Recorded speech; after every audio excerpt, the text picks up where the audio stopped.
مرتبہ حضرت عثمان غنی رضی اللہ تعالی عنہ نے حضور سرور کائنات صلی اللہ علیہ وآلہ وسلم کو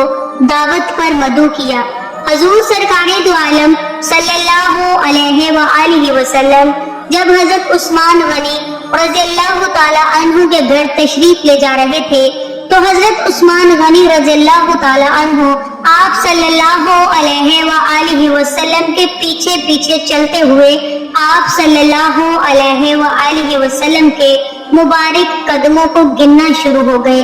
اور عرض کیا، یا رسول اللہ، میرے ماں باپ آپ پر قربان ہو جائیں، میری خواہش ہے کہ حضور اکرم صلی اللہ علیہ وآلہ وسلم کے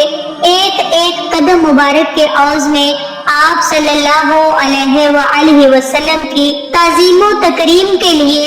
ایک ایک غلام آزاد کر دوں۔ چنانچہ حضور سرکار مدینہ صلی اللہ علیہ وآلہ وسلم کے قدم مبارک حضرت عثمان غنی رضی اللہ تعالی عنہ کے گھر تک جس قدر پڑے تھے اتنی ہی تعداد میں غلاموں کو خرید کر حضرت عثمان غنی رضی اللہ تعالی عنہ نے آزاد کر دیا۔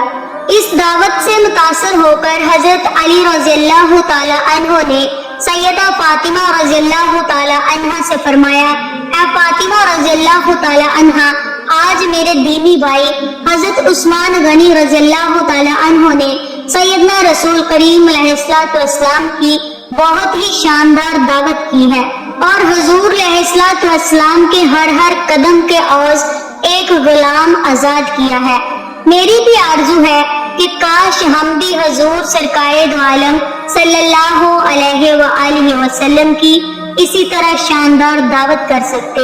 سیدہ فاطمہ الزہرا رضی اللہ تعالی عنہ نے حضرت علی رضی اللہ تعالی عنہ کی اس خواہش سے متاثر ہو کر کہا کہ بہت اچھا، آپ تشریف لے جائیے اور آپ بھی سیدنا رسول کریم صلی اللہ علیہ وآلہ وسلم کو اسی طرح کی دعوت دے کر آئیں۔ انشاءاللہ تعالی ہمارے گھر میں بھی اسی طرح کا انتظام ہو جائے گا۔ یہ بات سن کر حضرت علی رضی اللہ تعالی عنہ فخر دو عالم صلی اللہ علیہ وآلہ وسلم کی خدمت اقدس میں حاضر ہوئے اور دعوت دی۔ چنانچہ حضور سرور کونین و مکان علیہ السلام اپنے صحابہ کرام رضی اللہ تعالی عنہم کی ایک کثیر جماعت کے ہمراہ اپنی پیاری بیٹی کے بیت اطہر میں تشریف فرما ہوئے۔ سیدہ فاطمہ الزہرا رضی اللہ تعالی عنہا خلوت میں اللہ تعالیٰ کی بارگاہ اقدس میں کھڑی ہو گئی اور دعا مانگی، اے اللہ، تیری بندی فاطمہ نے تیرے محبوب علیہ السلام اور محبوب علیہ السلام کے اصحاب رضی اللہ تعالی عنہم کی دعوت کی ہے، تیری بندی کا صرف تجھ پر ہی بھروسہ ہے۔ اے میرے پروردگار، آج تو میری لاج رکھ لے اور اس دعوت کے کھانوں کا انتظام عالم الغیب سے فرما دے۔ سیدہ فاطمہ الزہرا رضی اللہ تعالی عنہا نے یہ دعا مانگنے کے بعد ہانڈیوں کو چولہوں پر چڑھا دیا۔ پروردگار عالم کے فضل و کرم کی بدولت تمام ہانڈیاں لذیذ قسم کے کھانوں سے بھر گئیں۔ سیدہ فاطمہ الزہرا رضی اللہ تعالی عنہا نے ان ہانڈیوں میں سے کھانا نکالنا شروع کیا اور حضور سرکار دو عالم صلی اللہ علیہ وآلہ وسلم اپنے صحابہ کرام رضی اللہ تعالی عنہم کے ساتھ بیٹھ کر کھانا کھایا۔ کھانا کھانے سے فارغ ہو گئے مگر قدرت الہی سے ہانڈی میں موجود کھانا ذرا سا بھی کم نہ ہوا۔ صحابہ کرام رضی اللہ تعالی عنہم ان کھانوں کو دیکھ کر ان کی لذت اور خوشبو سے بہت حیرت زدہ دیکھ کر فرمایا کہ کیا تم لوگ جانتے ہو کہ یہ کھانا کہاں سے آیا ہے؟ صحابہ کرام رضی اللہ تعالی عنہم نے عرض کیا کہ نہیں یا رسول اللہ، ہم نہیں جانتے کہ یہ کھانا کہاں سے آیا ہے۔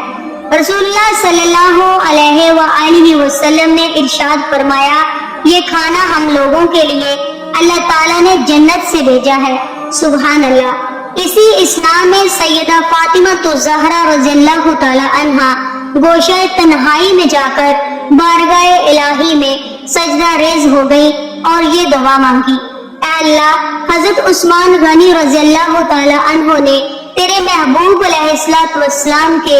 ایک ایک قدم مبارک کے بدلے میں ایک ایک غلام آزاد کیا ہے۔ مگر تیری بندی فاطمہ رضی اللہ تعالی عنہا اس قدر استطاعت نہیں رکھتی، اس لیے پروردگار عالم جہاں تو نے میری خاطر جنت سے کھانا بیچ کر میری لاج رکھ لی، وہاں تو میری خاطر اپنے محبوب کے ان قدموں کے برابر جتنے قدم مبارک چل کر میرے گھر تشریف لائے، اپنے محبوب علیہ الصلوۃ والسلام کی امت کے گناہگار بندوں کو دوزخ سے رہائی عطا فرما۔ سیدہ فاطمہ الزہرا رضی اللہ تعالی عنہا جیسے ہی اس دعا سے فارغ ہوئی تو عین اسی وقت حضرت جبرائیل امین علیہ السلام حضور سرکار کائنات صلی اللہ علیہ وآلہ وسلم کی خدمت اقدس میں بشارت لے کر حاضر ہوئے۔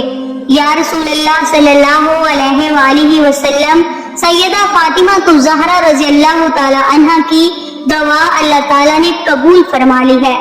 اور اللہ تعالیٰ نے ارشاد فرمایا ہے کہ آپ صلی اللہ علیہ وآلہ وسلم کے ہر قدم کے عوض 1,000 گناہگار امتیوں کو دوزخ سے خلاصی عطا کر دی گئی۔ اے میری اسلامی بہنوں، ان واقعات سے ہمیں بہت کچھ سیکھنے کو ملتا ہے۔ ہمیں اپنے مسلمان بھائیوں اور بہنوں کے لیے زیادہ سے زیادہ دعا کرنی چاہیے کہ مسلمان کی دعا اس کی غیر موجودگی میں بہت جلد قبول ہوتی ہے۔ سیدہ فاطمہ الزہرا رضی اللہ تعالی عنہا کھانا پکانے کی حالت میں بھی قرآن پاک کی تلاوت کرتی تھی، ہمیں بھی تلاوت کرتے رہنا چاہیے۔ خاتون جنت رضی اللہ تعالی عنہا کی سیرت سے ایک اور مدنی پھول یہ بھی چننے کو ملا ہے کہ آپ ہمسایوں کے لیے زیادہ دعا فرماتی تھی۔ سیدہ کائنات رضی اللہ تعالی عنہا خود سچی اور سچے نبی صلی اللہ علیہ وآلہ وسلم کی شہزادی ہیں، ہمیں بھی ان کی اس عادت کو اپنا کر اپنی دنیا و آخرت سنوارنی چاہیے۔ پردہ دار بنو تاکہ گود میں شبیر امام حسین رضی اللہ تعالی عنہ جیسی اولاد دیکھو۔ سیدہ فاطمہ رضی اللہ تعالی عنہ کی سیرت کا مطالعہ کرنے سے یہ پتہ چلتا ہے کہ آپ خانہ داری کے امور میں کسی رشتہ دار یا ہمسائے کو مدد کے لیے نہ بلاتی تھی، نہ کام کی کثرت اور کسی قسم کی مشقت سے گھبراتی تھی، چاہے خود فاقے سے ہو، جب تک شوہر اور بچوں کو نہ کھلا لیتی خود ایک لقمہ بھی منہ میں نہیں ڈالتی تھی۔ اللہ پاک ہمیں خاتون جنت رضی اللہ تعالی عنہا کی سیرت کے ان گوشوں پر عمل پیرا ہونے کی توفیق عطا فرمائے، آمین یا رب العالمین۔ خاتون جنت کی سیرت کو پڑھنے اور سمجھنے کے لیے مکتب المدینہ کی کتاب شان خاتون جنت کا مطالعہ ضرور فرمائیں۔ آج کی ویڈیو میں تھا اتنا ہی۔ مزید ایسی ہی اسلامک ویڈیو حاصل کرنے کے لیے چینل کو سبسکرائب کر کے ہماری فیملی کا حصہ ضرور بنیے، اور بیل کے آئیکن کو بھی ضرور پریس کیجیے تاکہ مزید آنے والی اس طرح کی نیو ویڈیو آپ تک سب سے پہلے پہنچے۔ ملتے ہیں آپ سے اگلے ویڈیو میں، تب تک کے لیے اللہ حافظ۔